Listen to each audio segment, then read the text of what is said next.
ओम नमः शिवाय। रावण रचित शिव तांडव स्तोत्र। इसे सुनने से मन शांत होता है और सोचने और समझने की शक्ति बढ़ती है। लेकिन जो हम सुन रहे हैं उसे समझना भी जरूरी है। तांडव स्तोत्र का हिंदी अनुवाद, इसलिए मैं तांडव स्तोत्र को हिंदी में अनुवाद कर रहा हूँ। श्री गणेशाय नमः। स्टार्ट शिव तांडव। दूसरा, इसका मतलब है मेरे शिव में गहरी रुचि है, जिनका सर अलौकिक गंगा नदी की बहती लहरों की धाराओं से सुशोभित है, जो उनकी बालों की उलझी जटाओं की गहराई में उमड़ रही है, जिनके मस्तक की सतह पर चमकदार अग्नि भगवान शिव में अपनी खुशी खोजे, अद्भुत ब्रह्मांड के सारे प्राणी जिनके मन में मौजूद हैं, जिनकी अर्धांगिनी पर्वतराज की पुत्री पार्वती है, जो अपनी करुणा दृष्टि से असाधारण आपदा को नियंत्रित भगवान में अनोखा सुख मिले, जो सारे जीवन के रक्षक हैं। उनके रेंगते हुए सांप का फन लाल भूरा है और मणि चमक रही है। ये दिशाओं की देवियों के सुंदर चेहरों पर विभिन्न रंग बिखेर रहा है, जो विशाल बदमस्त हाथी चकोर बंधु शेखर। अर्थ, भगवान शिव हमें संपन्नता दे, जिनका मुकुट चंद्रमा है, जिनके बाल नाग के हार से बंधे हैं, जिनका पायदान फूलों की धूल के बहने से गहरे रंग का हो गया है, जो इंद्र, विष्णु और अन्य देवताओं के सिर से गिरती है। सब मिलकर बोलते रहिए ओम नमः शिवाय। दूसरा श्लोक। ललाट चत्वरज्वल धनंजय स्फुलिंग भानि पीत पंचसायकं नमन्निलिम्पनायकं सुधामयूखलेखया विराजमान शेखरं महाकपालि संपदे शिरोजटालमस्तु नः। इसका अर्थ है, शिव की बालों की उलझी जटाओं से हम सिद्धि की दौलत प्राप्त करें, जिन्होंने कामदेव को अपने मस्तक पर जलने वाली अग्नि की चिंगारी से नष्ट किया था, जो सारे देवलोकों के स्वामियों द्वारा आदरणीय है, जो अर्धचंद्र से सुशोभित नेत्र है, जिन्होंने शक्तिशाली कामदेव को अग्नि को अर्पित कर दिया।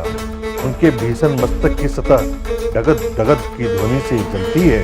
वे ही एकमात्र कलाकार हैं। पर्वतराज की पुत्री पार्वती के स्तन की नोक पर सजावटी रेखाएं खींचने में निपुण है। दूसरा श्लोक। नवीन मेघमंडली निरुद्ध दुर्धर स्फुर कुहू निशीथिनी तमः प्रबंध बद्ध कंधरः निलिम्प निर्झरीधर स्तनोतु कृत्ति सिंधुरः कलानिधान बंधुरः श्रियं जगद्धुरंधरः। इसका अर्थ है, भगवान शिव हमें संपन्नता देते हैं। वे ही पूरे संसार का भार उठाते हैं, जिनकी शोभा चंद्रमा है, जिनके पास अलौकिक गंगा नदी है, जिनकी गर्दन गला बादलों की परतों से ढकी अमावस्या की अर्धरात्रि की तरह काली है। ओम नमः शिवाय। दूसरा श्लोक।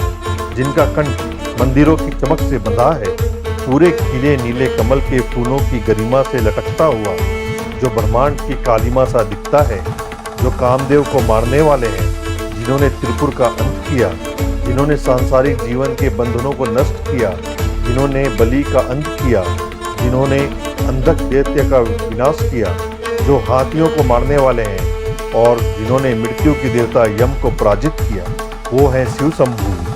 अर्थ है, मैं भगवान शिव की प्रार्थना करता हूँ, जिनके चारों ओर मधुमक्खियाँ उड़ती रहती हैं, शुभ कदम के फूलों के सुंदर गुच्छों से आने वाली शहद की मधुर सुगंध के कारण, जो कल्याणमय अविनाशी समस्त कलाओं के रस का आस्वादन करने वाले, जो कामदेव को भस्म करने वाले हैं, त्रिपुरासुर, गजासुर, अंधकासुर के संहारक, दक्ष यज्ञ विध्वंसक तथा स्वयं यमराज के लिए भी यम स्वरूप है। मैं उन शिव को भजता हूँ। दूसरा श्लोक। जयद्वद प्रविभ्रम भ्रमद्भुजंगमश्वसत् विनिर्गमत् क्रमस्फुरत् करालभाल हव्यवाढ्यमिद्धिमिद्धिमिध्वनन् मृदंग तुंग मंगल ध्वनि क्रम प्रवर्तित प्रचंड तांडवः शिव। इसका अर्थ है, शिव, जिनका तांडव नृत्य नगाड़े की ढिमिट ढिमिट तेज आवाज श्रृंखला के साथ लय में है, जिनके महान मस्तक पर अग्नि है, वो अग्नि फैल रही है नाक के सांस के कारण, गरिमामय आकाश में गोल गोल घूमती हुई। दूसरा श्लोक। विचित्र कल्पयो भुजंग मौक्तिकस्त्रजो गरिष्ठ रत्नलोष्टयो सुरुद्विपक्ष पक्षयो कृष्णारविंद चक्षुषो प्रजामहि महेन्द्रयो समप्रवृत्ति कदा सदा शिवं भजाम्यहम्। इसका अर्थ है, मैं भगवान सदाशिव की पूजा कब कर सकूंगा।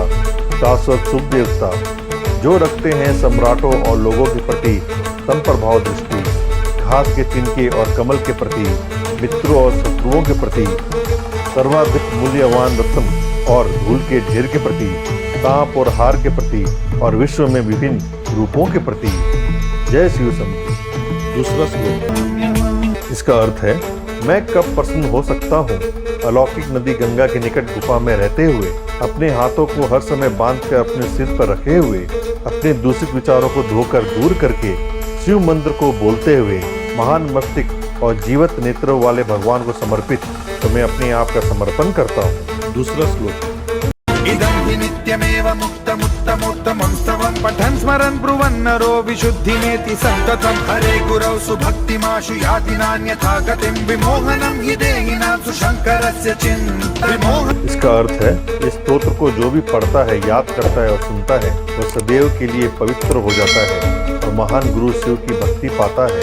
इस भक्ति के लिए कोई दूसरा मार्ग या उपाय नहीं है, बस शिव का विचार ही भ्रम को दूर कर देता है। हर हर महादेव, बम भोले। अगर आपको कुछ सीखने मिला, नई जानकारी मिली, तो चैनल को सब्सक्राइब जरूर करें। ये आपके लिए तो फ्री है, लेकिन इससे हमें बहुत प्रेरणा मिलती है।